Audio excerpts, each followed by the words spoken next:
passage in the very well described analogy of our minds. That fundamental purity is like the vast blue sky. And as Ken so eloquently said this morning, is that all of those afflictions and non-virtue and whatever we misconceive about reality due to the ignorance are just like those clouds passing by. And at times they are certainly like thunder clouds with high winds and driving rain and hail, black. And we sometimes really think that we are those clouds.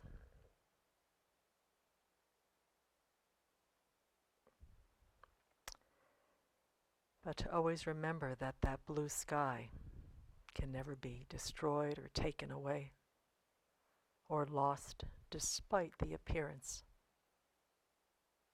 otherwise. That the clarity and the awareness of our minds is always there. And then let's think about that innate goodness that Venerable Chuni was mentioning this morning, that His Holiness gave wonderful examples of how we can confirm that as a innate, natural character of our minds, like the sun in that sky. And despite the dark clouds, sometimes they part, as they do in our sky above us around here, and then a piercing, lovely sunbeam pierces through the blackness, dispelling the darkness.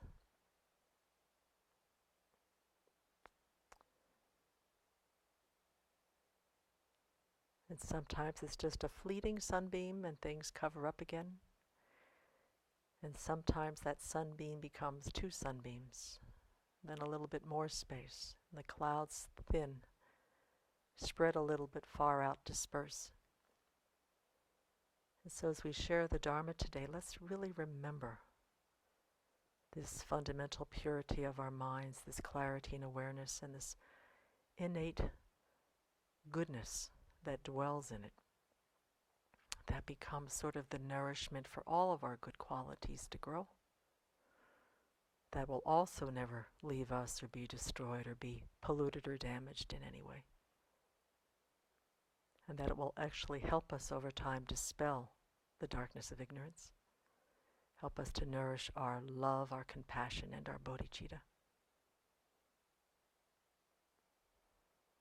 So that when the moment of awakening comes, there will be nothing remaining but that vast blue sky and that glorious sun. Let's really see the Dharma as the guide, as sort of the weather vane that points in the direction of our awakening and shows us how to really connect with that sun, that fundamental purity of our own minds,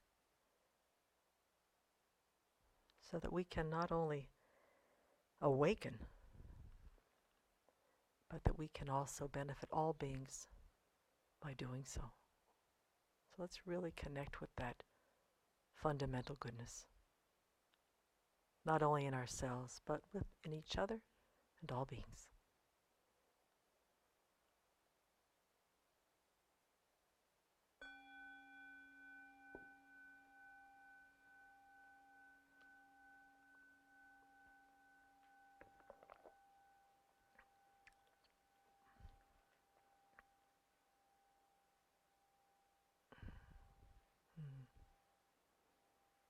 I've always loved that analogy, and the weather around here is so amazing that it looks like that a lot. So, this morning's sharing, Venerable Churni gave us a wonderful definition of compassion, both the more traditional definition and also this beautiful definition of the Tibetan version with all those wonderful, seemed like a big basket filled with lots of wonderful things. And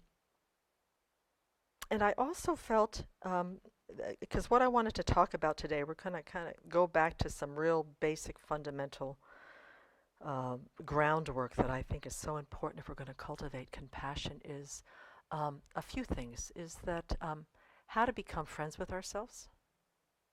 It might sound really trite, but I think it's one of the most profound things that we can possibly do. And exactly what that entails, and how does it relate to compassion.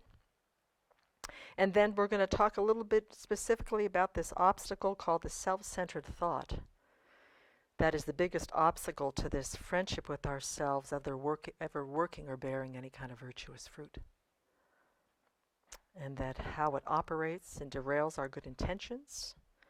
And we're going to talk a little bit, if we have time, at some of the near enemies of compassion, which is this distress and this burnout that was mentioned in the group discussions today, and how they sort of how they arise out of this wonderful intention of wanting to benefit when the self-centered thought gets a hold of them, and how we can come back around and counteract that by returning to this basic goodness. So we'll see how much I get to share with you today. In regards to this basic goodness, I was very inspired last night by the essay that Venerable Damcho shared about the white supremacist. And what I saw as she was reading that, because I've been thinking so much about this being friends. What does that actually mean, to be friends to our own minds, to be friends to ourselves? And this basic goodness that dwells within our minds, that it seemed like at some point, despite everything that he had done, so counteractive to this fundamental goodness, this outrageous rage and assault on people of color and people of different religions, and just his whole warriorship against others, is that due to some of those circumstances, like the birth of his daughter and the exhaustion and the meeting of that woman in that fast food restaurant, it's like you can see all of these little cooperative conditions coming together to sort of invite or to bring out this fundamental goodness. There was something that happened with all those things coming together that made him connect with something that was deeper and more authentic for himself. And I really felt that last time. I mean, we didn't get the details of how difficult that was. He did say a lot about regret and remorse, but there was something that was fundamentally ignited by those particular circumstances in his life. And that this fundamental goodness just needs a little bit of encouragement. It needs a little bit of fuel. And it's sort of like that little sunbeam in that thundercloud. It kind of shines out there, and he really took it to heart. I mean, it was just such an amazing story. But that's someone who really got the idea about what it's like to be really friends with himself. And he found out what that meant. And as a result, I mean, he's done a 180-degree turn.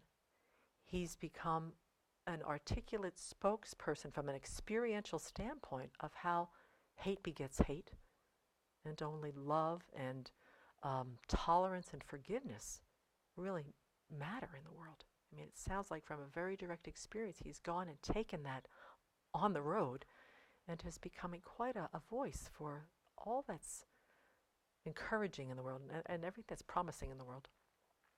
And then the other story was the one this morning about the Lama with the ant.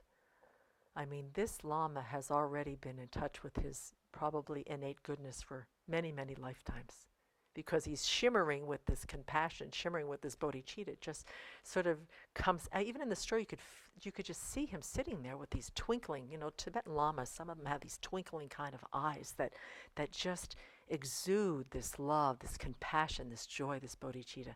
And for him to be so aware of what's going on in his environment, to even see that little ant despite his poor eyesight, is that this goodness, this compassion is so like part of who he is, and he's in such good relationship to himself, and as a result in relationship to others, that he just picks up on that kind of without too much effort.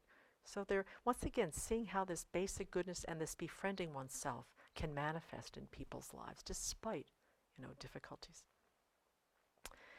So some of the things that I want to share today, I gathered some of the ideas from a BBC that Venerable Churden gave a number of years ago when we were doing a Vajrasattva retreat here, on becoming your best friend. And she tends to like to set this motivation when we're going into retreat. And since I thought we were on a very little retreat this weekend, it would be kind of nice to talk about being friends with ourselves. And she also did a teaching at a prison in Missouri a number of years ago where she talked about how motivation is very, very important as far as becoming friends with ourselves. I also was inspired by a note that Venerable wrote me a number of years ago. It was maybe about 8 or 9 years ago. I was really struggling with some old, harsh habits that I had in my mind and my capacity to transform it. I was really struggling in the middle of, I forget whether it was a Chenrezig retreat or a Vajrasattva retreat. And I was really thinking a lot about how these habitual thoughts were just not helping. And I was just getting tired, just like this, white supremacist. I was just getting tired. I was getting exhausted from sort of playing these things over and over in my mind, thinking that that's who I was, that I wasn't going to get anywhere on the path, and that I had this oversensitivity, I had this wounded childhood. I was going on and on and on. And that, and what I saw was that I wasn't really being kind and very helpful to myself, and that it was a huge hindrance to actually getting anywhere. I was really in a stuck place. And so what happened was that I had this aha moment that I understood that what I was telling myself was never true, but I was no longer going to buy it. I've been doing a lot of purification that winter during the retreat, a lot of the 35 Buddhas, and that I started to turn away from this harsh, false sense of self. And what happened one day was it was an amazing, palpable kind of tenderness and awareness of my own suffering. And that not only was it a situation in which I had to come to terms with, but a lot of the suffering that I was experiencing was self-created. Due to these false identities that I was holding on to, due to this old memories and these old habits. And that during some of those sessions, I started getting a sense of what it was like to be compassionate for myself, to really understand the suffering in which I was experiencing, both self-created and just the situation of being who I am in cyclic existence. And so what I did is that every February I write a letter to Venerable, sort of sharing. I took refuge with her back in 1999 on Valentine's Day. So every Valentine's Day I write her a little note giving her sort of here's what's happening with Semke, or here's what's happening. I was Nance at the time. And I told her about this sort of insight and this epiphany about this compassion, about this tenderness that came up, realizing that I could really finally start dropping these stories. She'd heard the stories for years. She'd heard about all the troubled childhood and the trauma and yada yada. And she never said don't do it, but she started to really to show me that it was a kind of false life that was no longer working for me, this false identity that was no longer working for me. So I wrote this letter to her talking about this experience that I had, and she wrote back and she said, I am so happy to hear that you have compassion for yourself. I rejoice. And I've kept that letter to this day. And what it was the moment in which I first felt that I was becoming friends with myself. I was starting to put down all the negative habitual ways of thinking, and that I was really touching in with this tenderness on how to really support my life and support it with my practice. So, and that was the beginning of understanding what's friendship, what's being friends with your own mind, at least on a personal level. So what does it mean to become friends with ourselves? And at first I was a little bit hesitant to share this because it sounds a little cheesy. It sounds a little sentimental, like it's something that you would find on a Hallmark card, I'm going to be friends with myself, and I'm going to do this, I'm going to take care of myself, because that's what good friends do, That's not what we're talking. I mean, it does sound really, really cheesy. And then I can help others because I'm taking care of myself in this way and that way. And isn't that wonderful? That's not the kind of friendship we're talking about. We're talking about a friendship that has liberation and awakening as the basis of the relationship. We're not talking about the friendship that's propelled by the 8 worldly concerns. We're not talking about the friendship that we can have with our self-centered thought who wants to be our buddy all the time.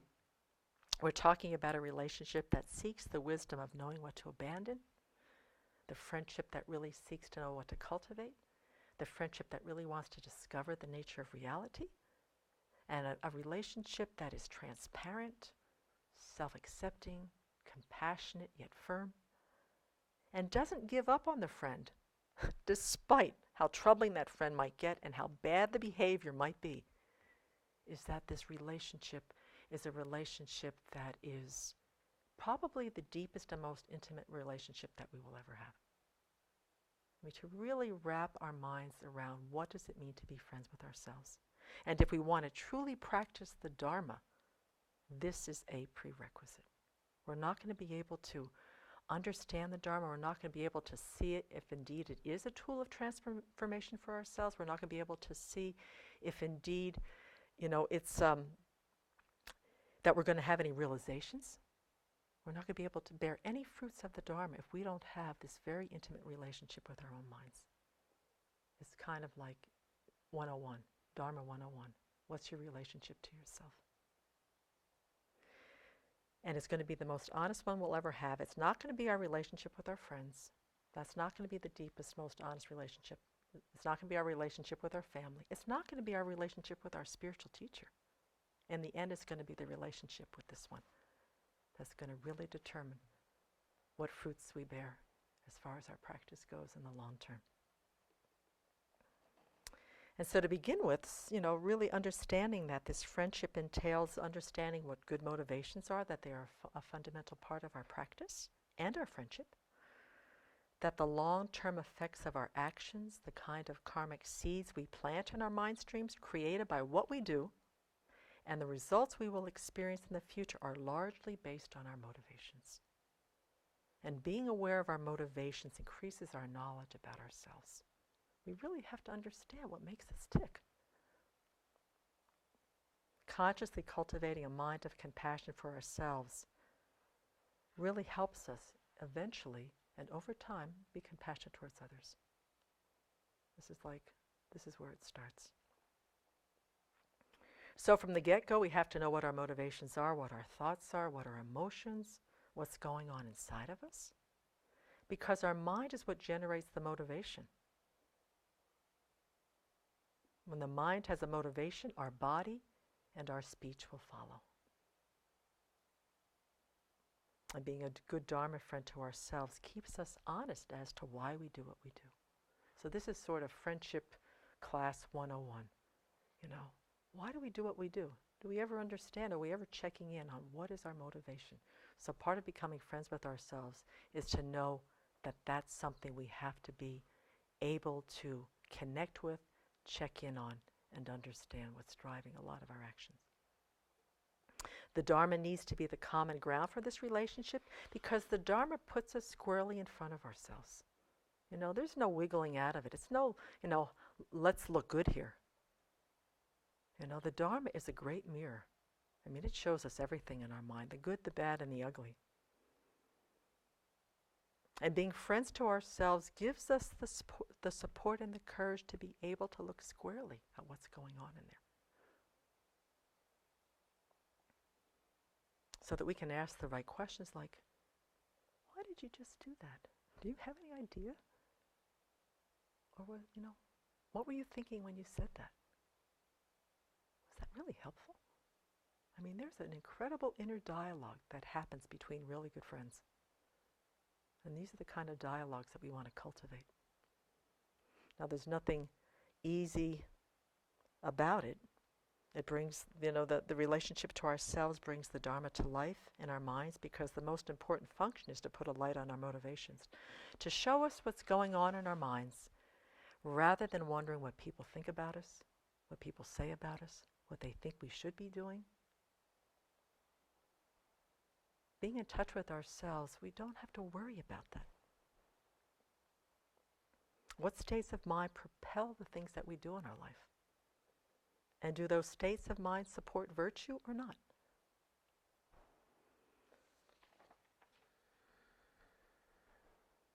And friendship with ourselves using the Buddha's teachings, and I think some of you have experienced this, produces real change in us, regardless of what is going on outside. See, being friends with ourselves, we get a lot more interested in what's going on the inside and a lot less concerned about what's going on the outside. So we're not doing a lot of navigating and strategizing, yet using what's going on the outside to fuel the change. So being friends with ourselves doesn't mean that we shut out the world. It just means that we have a very different relationship to it. What's going on in here is the priority. What's going on out there is secondary. But we don't shut it out because it's like fuel, it's fodder, it's nourishment for growing this very intimate relationship with ourselves and the Dharma. And then Venerable, when she was doing this BBC, she says, after all, she says, since we live with ourselves 24/7, it probably would be helpful to be friends with ourselves. You know, we sleep with ourselves, we eat with ourselves, we work with ourselves, we argue with ourselves, we talk to ourselves. You know, there's nobody that we spend more time with. And then what I thought about, in fact, living beings come and go throughout this life. They come and go throughout all of our lives. But the continuity of this mind in all of its countless forms that it embodies, we have a relationship with that. We have a relationship with that continuity of mind. This is something that kind of came up when Venerable said this 24/7 thing. In fact, living beings come and go throughout all of our lives, but this continuity of mind, which gets embodied in countless forms, including this one, is responsible for gathering either virtue or non-virtue consistently life after life. We are part of a bigger relationship than just this life. And being friends with ourselves, since this life, the merely labeled I, is embodied in this form with this mind, we are part of the cause and conditions of a merely labeled I to attain liberation and awakening in the future. We are responsible for what this impermanent phenomena called continuity of mind creates for itself in this life and for future lives. Are you getting what's going on here? Being friends with oneself in this life, in this embodiment, we habituate this mind with virtuous thinking. So we become friends with ourselves, and we have this virtuous habit that we start to cultivate in this life about self-acceptance and kindness and compassion, humor. These habits of mind will carry on into future lives. So being friends with ourselves this life will make it easier for the next merely labeled I to be friends with itself. I mean, this is an incredible long-term relationship, even though we change bodies. And then having that, this merely labeled I can befriend others and benefit them as well. So there's this whole, it's not just being friends with the merely labeled I of this life. How we relate to it become the cooperative conditions and setting the karma in motion for the next merely labeled I to have some familiarity with being kind to itself. I mean, it's like these are the motivations. This is the karma that we're creating. We're not just creating karma in relationship to others. We're creating karma in relationship to this merely labeled I. And one of the ways that, one of the things that Venerable, she shared a story that one of the inmates wrote, and this kind of brings it down if that didn't track, because I'm just kind of blown away by this what this possibility is about having this relationship with more than just this life, is that she shares a story with one of the inmates who wrote to her, and he said that when he struggled with laziness or having the energy to practice, or he struggled with his afflictions really taking over his mind, he kept remembering that in a former life or lives, someone or a whole bunch of someones created the causes and conditions for him to be able to meet the Dharma this life and to have the interest. And when he considered that, he realized that he didn't want to waste all the efforts of all the previous lives who had created the cause and conditions for him to meet the Dharma in this life. And that he didn't want to break that momentum that had been pay it forward, and he was now experiencing the results of that virtue. And it really kept him, so then he was able to just turn his mind and start developing, okay, I want to develop forgiveness. I want to develop fortitude. I want to deal with my anger and my fear right now because I want to be able to create the causes for whoever's coming up after me is going to have some pretty conducive circumstances to practice. And that it takes some very special causes to have a precious human life. That was the other thing that really became real for him. I mean, to have a precious human life, you have to practice pure ethical conduct. You've got to practice generosity, fortitude, joyous effort, concentrate. You've got to practice them purely. And you've got to make very intentional, sincere aspirations to have one, which means all of us have had a life in which we've made very sincere aspirations to have a precious human life. So he used this. He didn't want to blow it for future lives, basically. So he used this as a huge impetus to just practice like his hair was on fire. And that he needed a string of precious human lives to practice, purify, generate merit, gain realizations. And he didn't want to stop the momentum. And that's what I think the connection of being friends with ourselves this life is, that we're creating and practicing the Dharma. We have it's been delivered to us on a silver plate, folks. I mean, it doesn't get any better than this. And somebody else in previous lives, or a whole bunch of sentient beings that had all different bodies, all different circumstances, created all these causes for it to have what we have right now. So part of us being able to support that and to pay it forward is to befriend the merely labeled I of this life, is to practice and to develop this beautiful compassion, this bodhicitta, and to really get real with ourselves. It's just so it's just right there. I mean, if we believe in karma, if we believe in rebirth, if not, maybe we can just say, well, let's just create the happiness of this life and we can be good people now. But I think it's a whole lot bigger than that. So anyway, that kind of turned my head around. So that puts a whole new spin on being friends with ourselves in this life. Whole new spin. So for now, okay, as part of creating the causes for the next being who's going to be taking this continuity of mind and working with it, we need to work on, what isn't working. We also need to recognize and acknowledge the things that we do well, and the progress that we've made, especially in our lives since we met the Dharma. I mean, I've seen some really quite amazing changes, not only in my own mind, but in the minds of the people in this community, my Dharma friends. Looking back 5, 10 years, I mean, there's a lot to rejoice in. If you practice the Dharma, as John said, show up every day, there's going to be major changes in our minds. And this friendship with ourselves will deepen because the Dharma deepens this relationship to ourselves. Because if we don't see, and what Venerable said is that we're used to seeing the negative things about ourselves, that we get really, really stuck in them. We have a lot of negative habits. A lot of them are old conditionings, a lot of things that we've had since we were little. Either somebody told them to us or we overheard somebody say it. And so we brought them pretty much into our adult life. And that's kind of what we turn to. We've got a lot of negative stuff going on in our mind that we easily default to when we get a little tired or we get a little discouraged. That's the way I am, what to do. But part of being friends with ourselves is to really challenge that. To start saying, this is not helpful. This is gone. This is over. This is past. This is not relevant. Let's think a little bit differently here. And this is little small stuff. I don't know about your inner dialogue, but my inner dialogue can go from being extremely encouraging to extremely disparaging within a few hours. And this relationship to ourselves with introspective awareness starts catching those times when that disparaging stuff starts showing up and says, whoa, hit the pause button. What is this about? What's going on? Why are you saying this to yourself? I mean, it's really quite,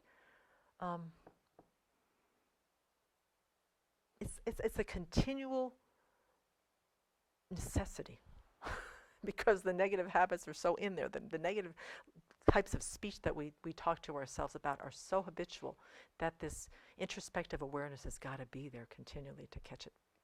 Because if we don't see our good qualities, which is this innate goodness as well, in ourselves, how are we going to see them in others?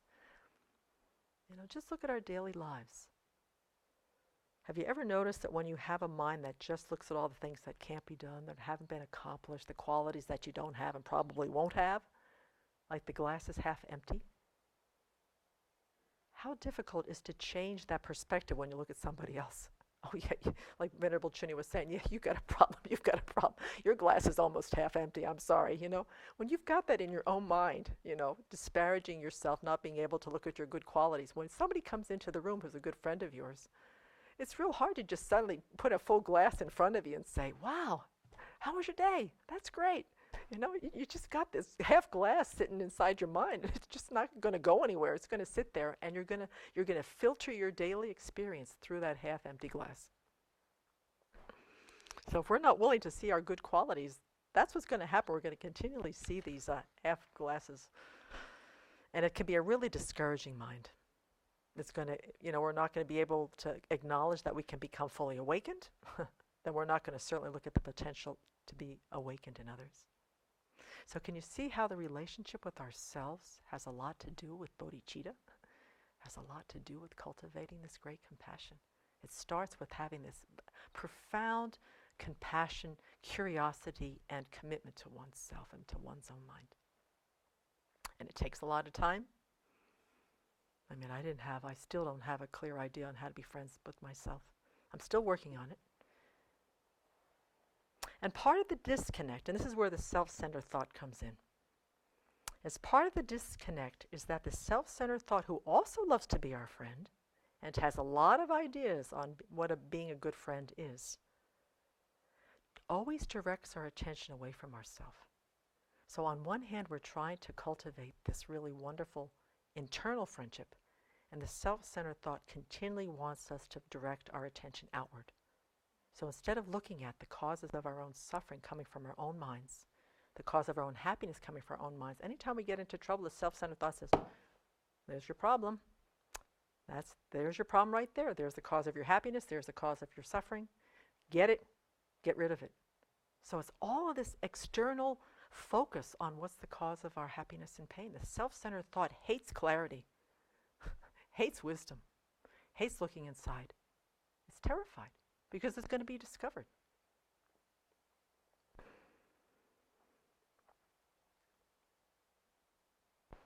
And it's a very erroneous mind. It has this fundamental misconception about who we are, what the world is, and it relentlessly insists that there is a big concrete I that exists independently from its own side in here, that is the center of the universe, that it has an entitlement above anything else, that its happiness comes first, the alleviation of its suffering is the biggest priority, that is entitled to preferential treatment, and that this big I's happiness comes from outside itself, and its suffering comes from outside itself. So we either grab onto the happiness outside, thinking that that's what's going to bring it, or we push away what it says is the cause of our suffering.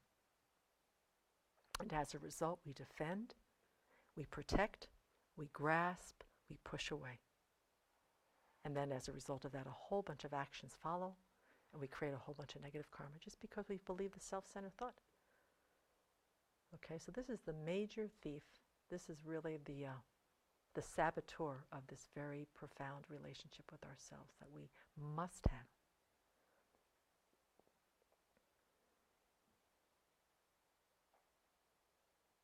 It doesn't like self-acceptance.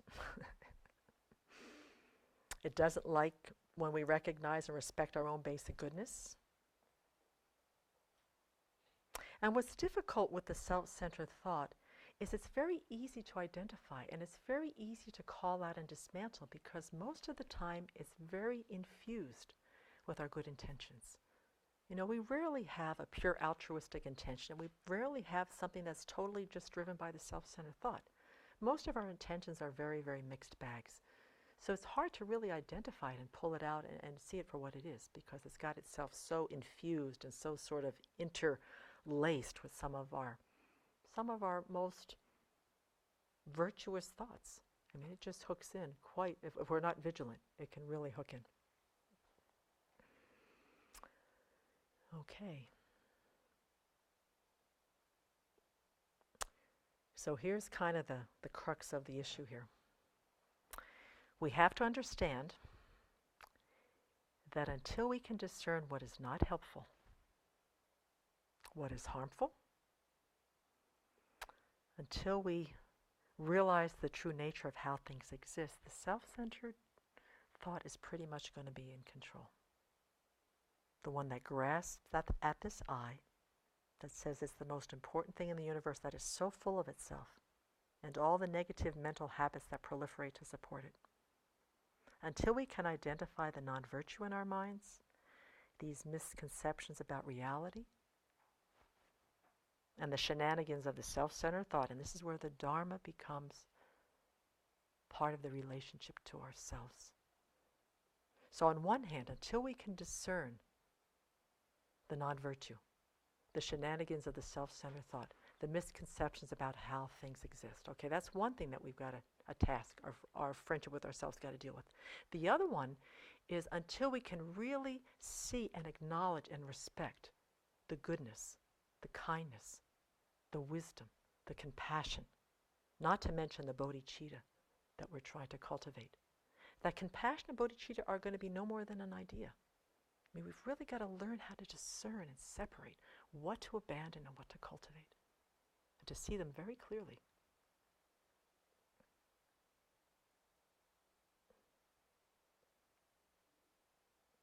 And so, as I said before, one of the qualities that's really important for this relationship with ourselves to acquire is this introspective awareness, which is like a little spy in our mind that keeps an eye on, what we're doing, what the state of our mind is, what's propelling our actions, and is willing to step forward. In the beginning, it's a very, very quiet little thing, but the closer we get to ourselves and the more we befriend our own minds, that introspective awareness becomes something that we really depend on.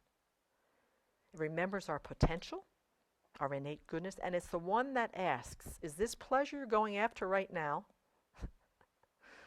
going to take you where you want to go? Or is it leading you down a dead end? The introspective awareness, this wisdom mind that we have, is the one that asks the questions, that checks in and says, where are you going? Where did this mind come from? You're really disturbed and unsettled right now. Do you know what's going on? I mean, it really brings us back to ourselves. So this introspective awareness is a very powerful mental factor that keeps us in tune with ourselves.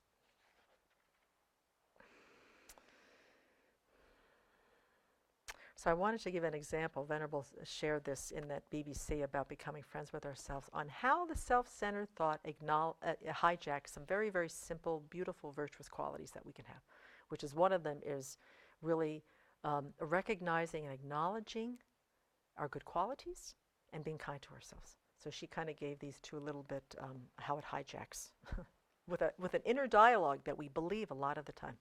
So the first one is when we're acknowledging our good qualities, seeing our good heart, maybe our skillful means are growing, our compassion.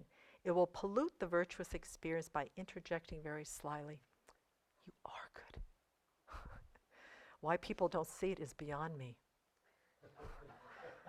I think you should ask for a raise and a lot of acknowledgement. Look at all the good things you did. What would they do without you? They're so stupid.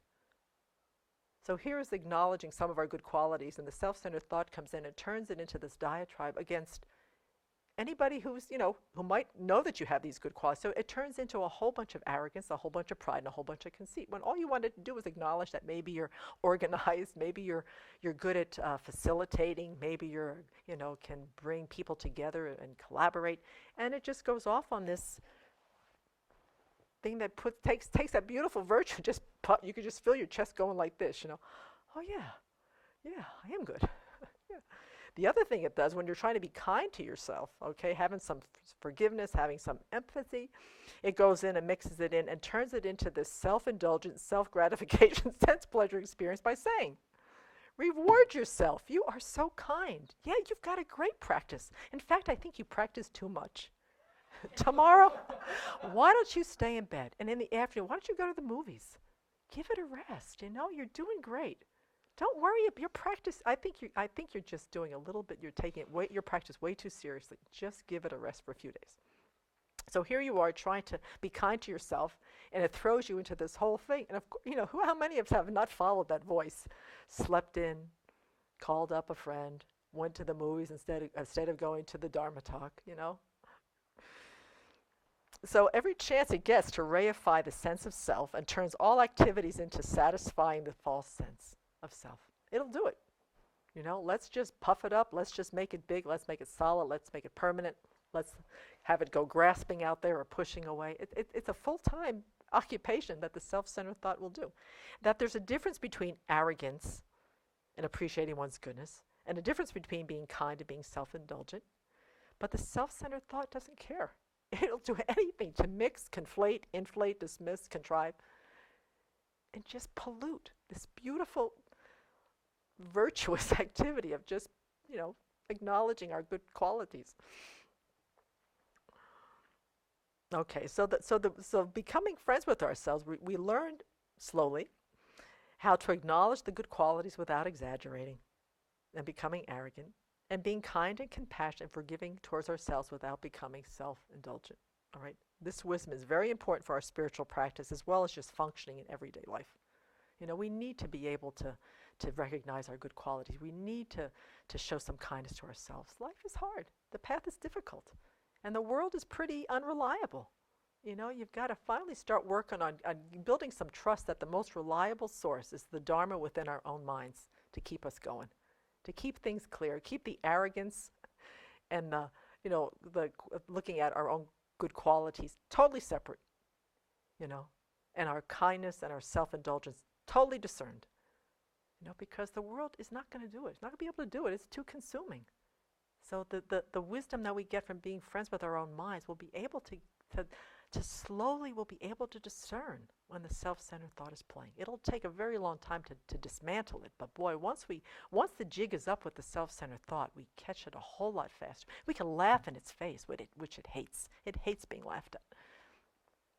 And that's where, all these skits that we do at the Abbey, that's all about putting the self-centered thought out there for full display and just laughing our heads about it.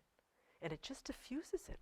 And out of that comes this just being relaxed. The self-centered thought's got this squeeze on us, man. It's just like, that picture of, who was it, in Peanuts? Was it Snoopy who was on the doghouse, and he was always overlooking the little bird? It was always like over him like this. That's what the self-centered thought is like. It's continually like over us, like just hooded, just right on the top of us. The more we understand ourselves and use the Dharma daily to gain clarity and wisdom, the less the power the self-centered mind will have with us. Okay, so what I'm going to do is segue into, first of all, a profound understanding that virtue and non-virtue cannot coexist in our minds at the same time. This is a lifesaver. If there's any non-virtue, any afflictions going in our mind, it's not virtue.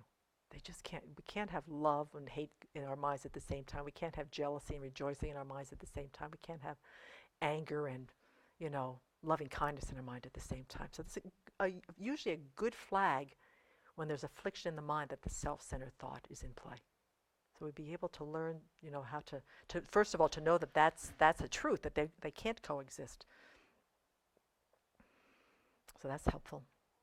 But integrating the teachings over time, from the very basic initial scope on up will help us access and develop this wisdom to be able to know what to abandon, what to cultivate. So we use this friendship with ourselves. It's not like we only need it in the beginning when we're learning about precious human life, we're learning about karma. We have this relationship as this lovely old Lama in this story this morning. He's still best friends with himself. He's going to be best friends with himself until he's awakened. Maybe Buddha's still best friends with himself, who knows? So it's not something that we just have in the beginning because we're just so confused and our afflictions are so gross. This friend becomes really savvy, becomes very wise, becomes very trusting, becomes very reliable.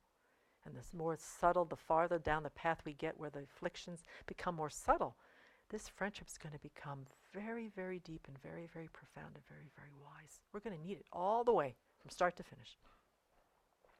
Okay, so then I wanted to segue in to compassion on what Venerable Chuni said about this beautiful, powerful mind, which is a deep feeling from the heart that cannot bear others' suffering without doing one's best to relieve it. What that feels like in the mind, to find other people's suffering unbearable not despairingly unbearable, but unbearable in that, what can I do to alleviate it? And it also is a state of mind that genuinely believes that all living beings have an innate right to be happy and to not suffer, that this is a fundamental entitlement. So compassion takes that in mind as well. So when it sees suffering, it says, well, goodness gracious, this being just wants to be happy, not suffer, and here they are suffering. What can I do about it? So they kind of go together. A powerful way to befriend ourselves in regards to growing our compassion is to see that we are not alone in our life challenges and trials. Once again, this is very, very important. We are totally similar to every other being. By seeing that all of our experiences in samsara pretty much are the same, that we all experience dissatisfaction and suffering in some form. This is such like a connecting link. This is a shared experience, no matter who you are, how wealthy you are, what color you are, what gender you are, what status you are, what education you are. This is a shared reality. We all experience dissatisfaction, restlessness, discontent, sheer pain.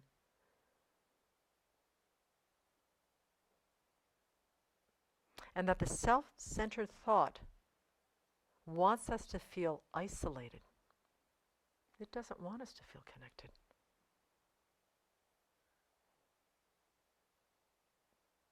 Our own best friend, however, when we touch into the innate goodness of ourselves, feels very much at home with inclusion, not isolation.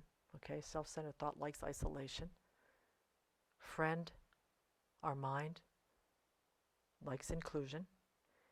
It likes interconnectedness, not separation, which the self-centered thought likes to get us like off by ourselves.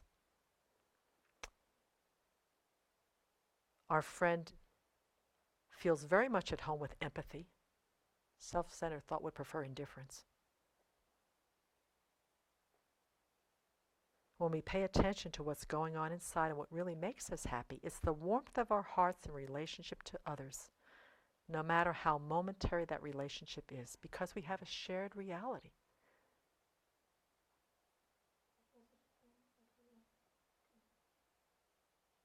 When we pay attention to what's going on inside of us and what makes us really happy, it's this warm-hearted connection to all sentient beings because we have this shared reality. And it doesn't have to be a long-term relationship. It could be that relationship in the grocery store. It could be a relationship at the window.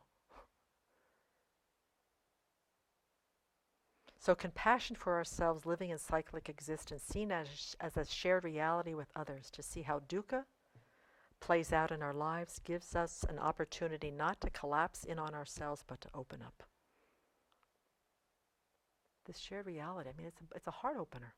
It's not a collapse, it's a heart opener. An honest examination of the truth of dukkha for everyone can help this mind stay open.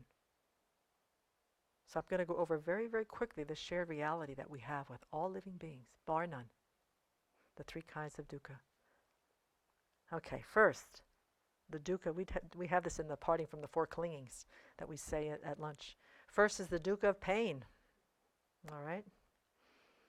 There is no living being that does not experience the ouch suffering, whether it's gross physical or mental, headaches, hurt feelings, terminal disease, depression, shared experience nonstop. Okay, that's one of the shared realities we have. Second is the dukkha of change. Things that we call happiness inevitably bring dissatisfaction or suffering. They die, they fall apart, they grow old. Nothing in samsara has the capacity to bring lasting happiness, no matter how beautiful, central, close, breathtaking it may be. I call this the dukkha of disappointment. Because if happiness were an intrinsic value, an intrinsic quality of our world, then everybody should experience it exactly the same way. And it should never end. And the more that we do it, the more that we eat it, the more we look at it, the happier we should get. And that's simply not true. In fact, it's the opposite. The more we eat it, the more we look at it, the more we experience it, the suffering of change arises. This is another experience that no living being does not share with us. The third one is all-pervasive dukkha. This is the subtlest form of suffering. And it's just having these bodies and minds that we have under the control of afflictions and karma. We have no control over our bodies. We get sick, we get old, we die. And we have no control over our minds. Always under the control of some affliction and the karma that we create from that.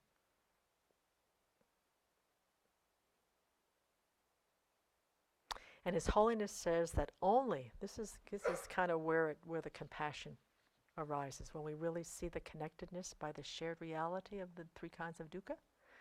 He says that only when we want to remove the causes of these sufferings for all beings with the same intent as we would want to remove a splinter of wood from our own eye, only then will we understand the scope of the suffering of everybody in the world. So anytime we have something, splinter, bee sting, or whatever, quickly want to take that out as quickly as we can. We put our hand on a hot stove, quickly remove it as fast as we can. If we had that same intense wanting to alleviate the suffering, the same way that we do with our own, with every living being, that's what this compassion is that we're talking about.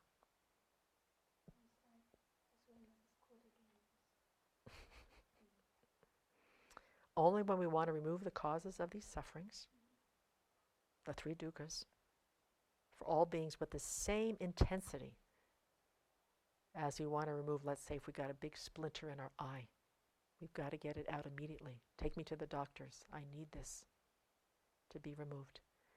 If we feel the same way when we look at the suffering of other living beings as we do with our own suffering, then we will understand the scope of how big this is and that everybody experiences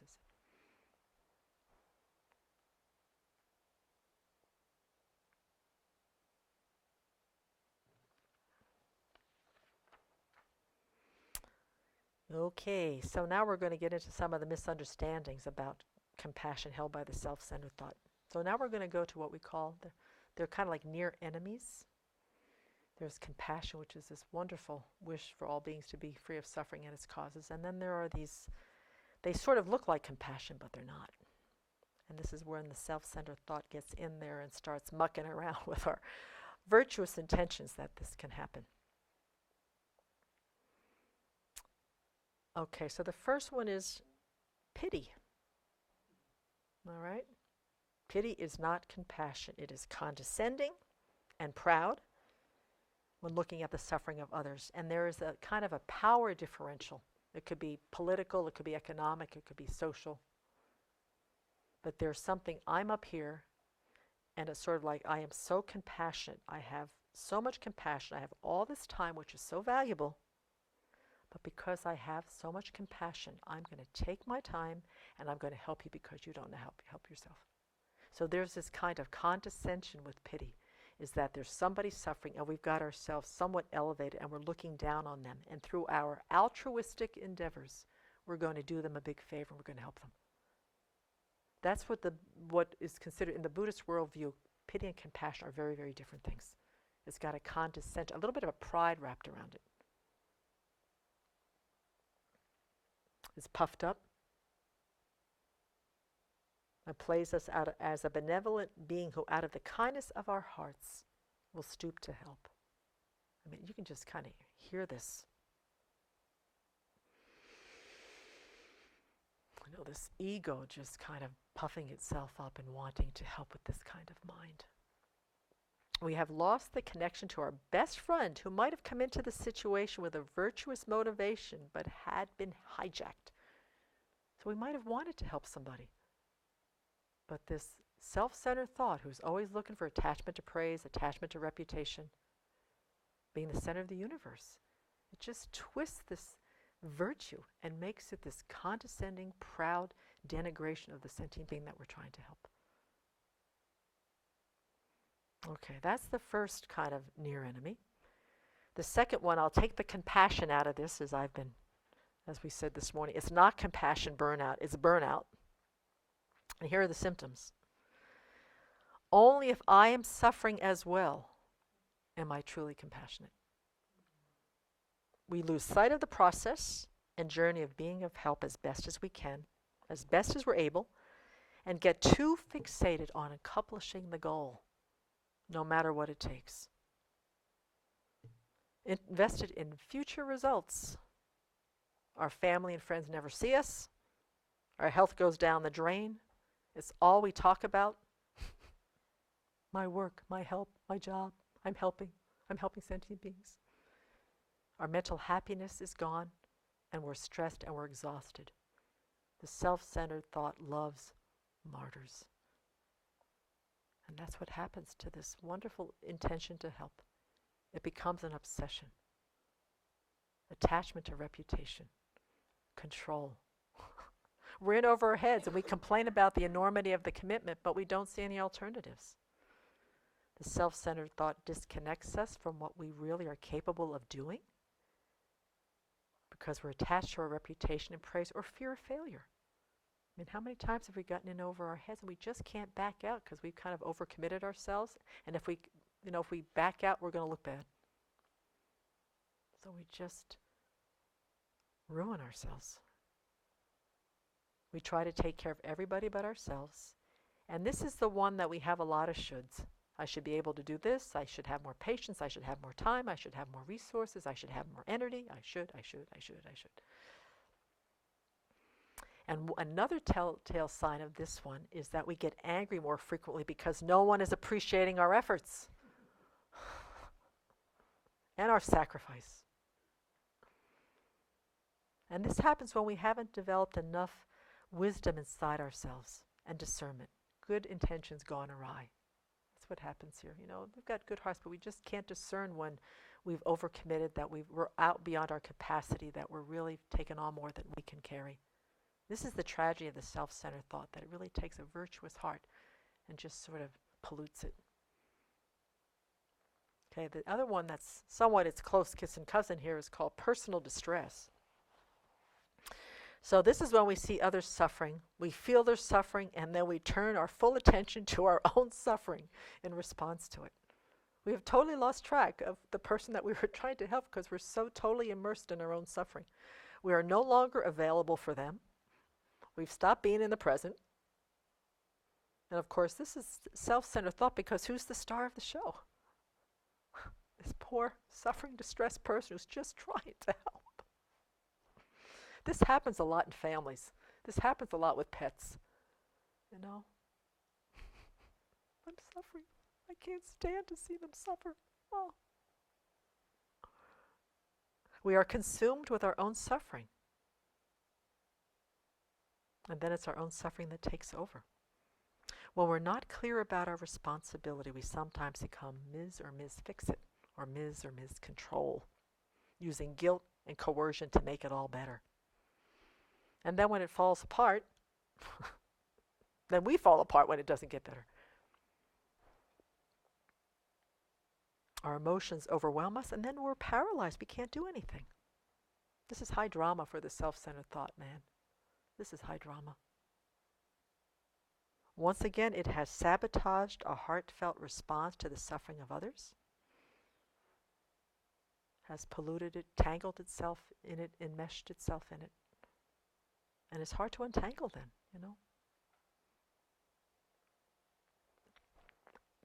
Have no fear. There are antidotes to these near enemies of compassion. Here are the rules of engagement by the befriended self. Okay, here's some of our little rules. Becoming friends with ourselves helps us to cultivate some tools that we practice as we practice the Dharma. Okay, so we really need the Dharma here. So the first thing is to combine wisdom with compassion. Whatever level of wisdom and discernment we have, or it's all going to be that famous slogan, Mickey Mouse compassion. We're just going to be out there just splaying ourselves all over the place, trying to save the world with absolutely no discernment, no sense of what's real, what are we capable of, what's realistic. What is your responsibility in the situation? What's your capacity? This is where the friend comes in. The friend to our minds. This is the kind of questions that this friend that we have, that we can cultivate, ask. What's your responsibility in the situation? What's your capacity? The wisdom mind says, do the best you can.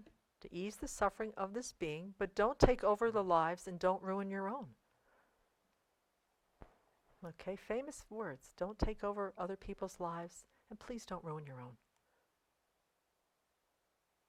And here's one that we talked about this morning. If someone doesn't want our help, we gently pull back, but keep our heart and our doors open. This is that beautiful equanimity. When they're ready, they'll come. And if they're never ready, we wish them well and let them go. All right? Try to take care of someone who doesn't want to be taken care of. God, is that a painful scene?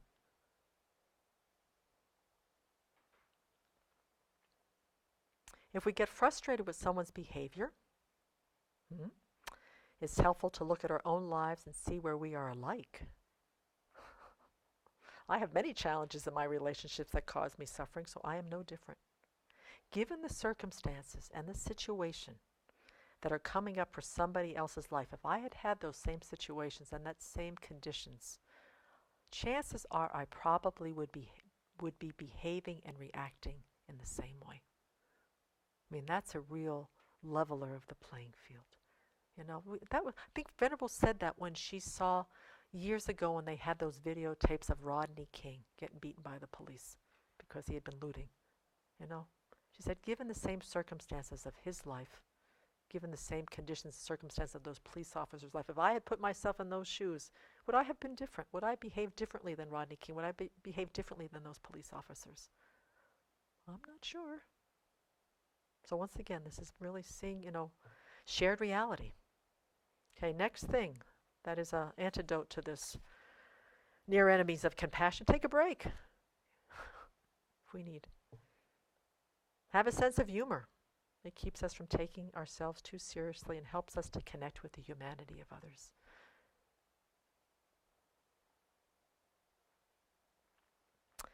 Next one is understand what setting boundaries truly means. It's the ability to get clear within ourselves as to what is good and suitable in any given situation, and to have a kind motivation. It's not about keeping people out.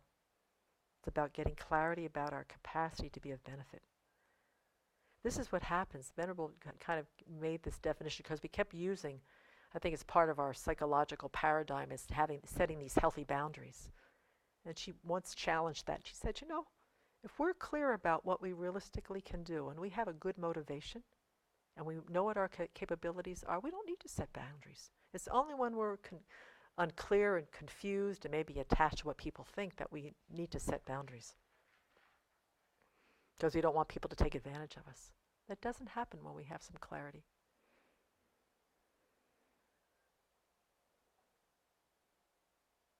Next one is to grow our capacity to gradually replace shoulds with I hope to. The way we talk to ourselves is important. Has a powerful antidote to the self-centered thought and these near enemies. This whole friend with ourselves is a lot about our inner dialogue with ourselves. And then the mind of compassion has temporal and worldly goals as well as ultimate goals. The temporal goal is to alleviate whatever suffering we can for as many as we can realistically. Food, shelter, medicine, clothing, encouragement, counsel. Okay, so that's a wonderful way to kind of take things into consideration. There's going to be temporal goals that we can do the best we can do to alleviate those sufferings by providing the 4 requisites and encouragement and counsel and take joy in doing that. Then the ultimate is that we know there's no way any of us can end the suffering of the world by way of material things or words. So this is where we get into our bodhicitta motivation. The only way that we can foresee ever being of the greatest benefit is to become a Buddha. So we can have the wisdom, the skillful means to address each living being's needs perfectly and to guide them on the path by inspiring them. So that's the ultimate. So we can do the best we can with the temporal goals. That's where the self-centered thought could use a swift kick out the door. And then the benefits of compassion. That broadens our view of our lives and puts our own suffering in perspective. The shared reality is a great antidote to too much self-concern. Grows our capacity to see that the causes of suffering are complex and we can't take care of them all.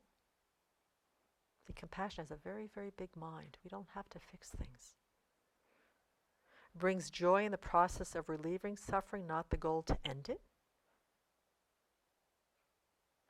Compassion increases our respect for the courage of others facing adversity. Just that the woman that John was talking about. My goodness gracious, to be so inspired. Compassion really opens our hearts to acknowledge the amazing fearlessness and capacity of people who experience extraordinary adversity and rise above it. Compassion softens our pride and arrogance. It helps us to empower others so they can help themselves, and brings us into our wisdom on knowing when and how to help. So the real source of our happiness and suffering is what's going on inside of us. We've all been in beautiful places with the right people and the right food and the right time, and we've been totally miserable, We finally have to come to terms that really our experience of happiness and pain comes from within, inside ourselves. And so this becoming friends with ourselves becomes like the total peace, to make that a reality, to understand that deeply, Becoming friends with ourselves brings the mind as a source of happiness and pain into the real world.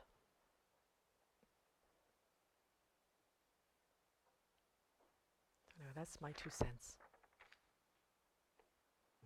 Any questions or comments?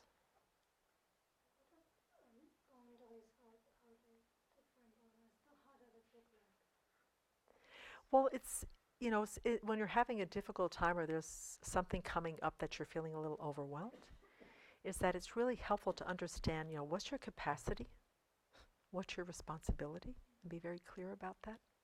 Because I think sometimes we need to put up the boundaries when we're pushing a little bit too hard. We're either going into this burnout or this distress, and that we're not clear about what we're actually capable of doing.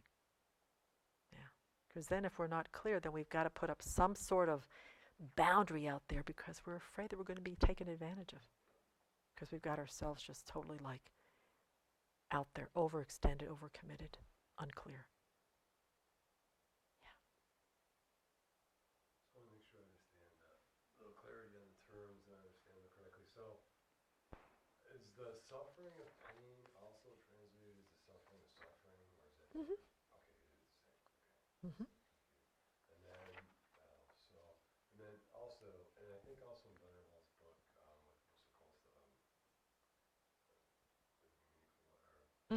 Living with an open heart.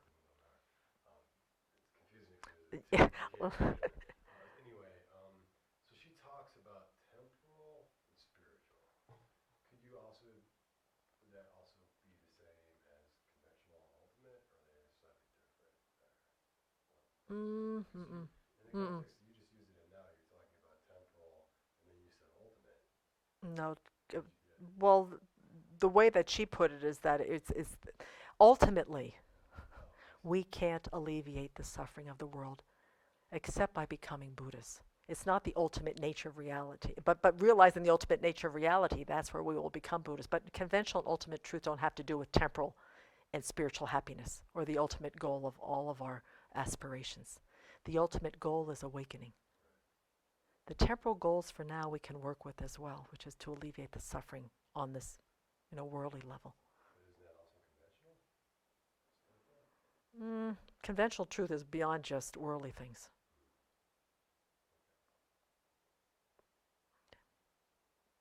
Yes, Susan? When you were talking about the self-centered thought, and it was right before you started talking about we need to acquire introspective awareness. Introspective awareness, yes. You said that the self-centered thought is hard to find because it's so... It's so intermixed with our virtuous states of mind. It's intermixed, just like we have in all of our relationships, we've got love and we've got attachment. There's going to be certain amounts of love, certain amounts of attachment. Chances are we don't have pure love in our relationships. We don't have pure attachment either. So because of the fundamental misunderstanding of how things exist, this ignorance, which is what's kind of is the king of the show, and the self-centered thought sort of the minister that sort of runs the operations for the ignorance, is that as long as we see ourselves as being these permanent, independently self-existent people who need to look outside for the inherently existent happiness, There's always going to be a mixture of the growing virtue within our minds, kind of mixed in with the somewhat motive that's going to be propelled by this ignorance. And then you said, okay, so that's, all right, yeah, because what you said, yep, got it, thank you. Hard to identify, maybe. Hard to identify because it's so enmeshed. Sneaky. Sometimes very subtle too. Because what's been propelling us since beginningless time is there's a self that needs to be defended and protected and cared for. So sometimes our motivations, it's hard pressed to have a motivation that doesn't somewhere underneath that want to make sure that this self is protected, defended, even though it doesn't exist. There's a lot going on under the surface when we're really trying to do our best to cultivate, virtue. It's like a running stream underneath things. And we have moments where it's pretty clean and clear.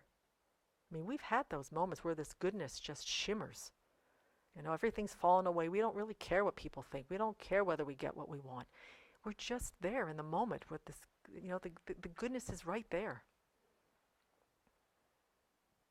But it's pretty much intertwined. Is that helpful? Well, that's why we can't identify and dismantle it. Grace? A few more minutes. Yes? Let's see. I didn't hear anything about joyous or joyous effort in there. Is there any way to tie that in? Sure. Being friends with yourself, you got to enjoy the party. You've got to enjoy the relationship. Oh, I meant like under when you're asking what's your capacity or your. Oh yeah. I might have missed. I had it in here on some of the antidotes. The doing things with joy, to whatever capacity we can. Absolutely, it's a prerequisite. So maybe as joy is going down, then your capacity is going with it, or. No, joy. We try to keep the joy no matter what our capacity is. Yeah. When the joy is going down is when we need to check our motivation. Yeah, there's a squeeze going on. There's a pressure going on, an expectation, maybe. Yeah, that's a good flag. Check your motive. Well, joy and like excitement and exuberance is a little bit different. Check your motivation too. Is the happiness coming because you're getting what you want, or is the happiness coming because you are truly rejoicing in creating virtue? Yeah.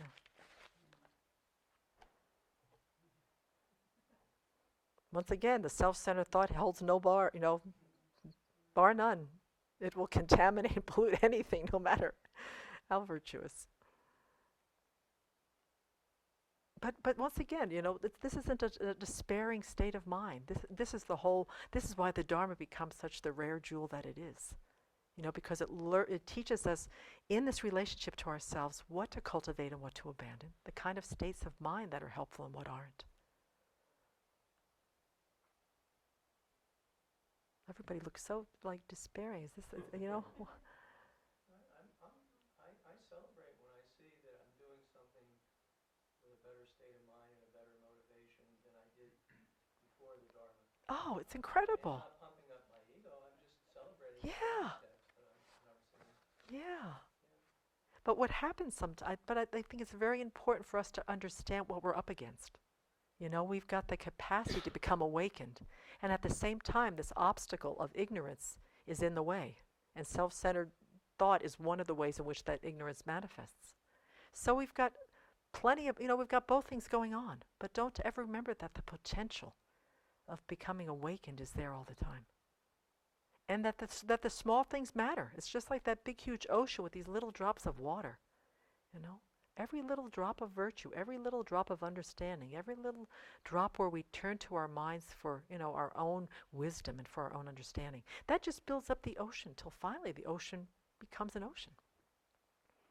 To not minimize the goodness that we have going for us. and for the self-centered thought is as deeply entrenched as it may seem at times, it also just exists because the ignorance exists. Once the ignorance is eliminated, the self-centered thought will go as well. It's like the last thing. Even the arhats, when they turn onto the bodhisattva path, the self-centered thought is like one of the last things to go.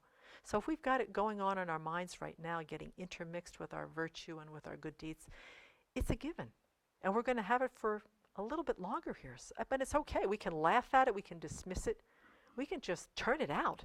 Throw it out of the house. We may not be able to lock it out of the house yet, but we can sure, throw it out of the house. And that's what the Dharma does. We get to really be very, very... I've been able to identify how the self-centered thought plays up in my particular inner dialogues with myself. We get very, very savvy. We get very astute on how the self-centered thought plays itself out in our individual lives. And after a while, we just say, I know you. Just laugh in its face. And it becomes, not as threatening. Remember the first Ghostbuster movie where they go underneath the street and they see this river of booze? And that's kind of like... booze, like... booze. Ooh, oh, I thought you said booze. There's a river of evil. Uh-huh. I don't remember, but tell us what the... I could just see as you were describing that river of ooze underneath the streets of New York was like our self-centered thought that's just under there, and we're not even aware that it's, oozing underneath everything. Yeah. But when we have an afflicted state of mind, it's a pretty good clue that it's running somewhere underneath the surface. And so the Dharma, by learning, these different states of mind within ourselves, we can then get a little bit more of these caution red flags come up to say, okay, this mind, I know what's running the show right now. And then we get to make another choice. We get to go in and apply some antidotes. We get to make another choice. But until we kind of learn to discern what's harmful and what's helpful, what's virtuous and non-virtuous, it runs pretty much, unreined in. So it's an undercurrent, yeah. That you don't see on the surface until you delve into it. Yeah. You have to go down into those manholes and and Sniff it out. Yeah. Yeah. But we have some moments where we're really, it's quite, it's not in there. It's not in the activities of our life too. Yeah, and I want to tie it back to this morning's talk too a little bit. So the wisdom actually will get us a long way, but we have to cultivate compassion. We have to cultivate that mind of bodhicitta if we really want to get it. Mm-hmm. So Yeah. these two things have to go side by side. Yeah. And to know that every sentient being is in the same position. They're struggling with their self-centered thought. It displays itself uniquely different in all of us. And that is a horrible suffering. I mean, we're alleviating the dukkha of pain. We're alleviating the dukkha of shame. But to become a Buddha, the all-pervasive conditioned dukkha, boy, that's the one. That's the kicker. That's the most subtle. That's the most hardest to alleviate. And that's where the compassion, the bodhicitta, really is necessary. Yeah, Sean? I was wondering, you mentioned that the self-centered thought wants us to feel isolated. I didn't quite understand that, why that would be the goal of self-centered thought. Well, my image of it is that when we connect to the compassion in our own hearts and minds, understanding the suffering, understanding the dissatisfaction, and the shared reality that we have with other sentient beings, what it does for me, it opens my heart and feels like I'm connected. So then, instead of being preoccupied with my own happiness and my own suffering, I'm actually noticing somebody else's suffering and somebody else's happiness, and it opens my heart and I move towards them to engage, forgetting about myself. The self-centered thought, the more isolated I am, the more self-preoccupied, the more self-concerned, the more self-obsessed I am, and I don't really care about you. Yeah.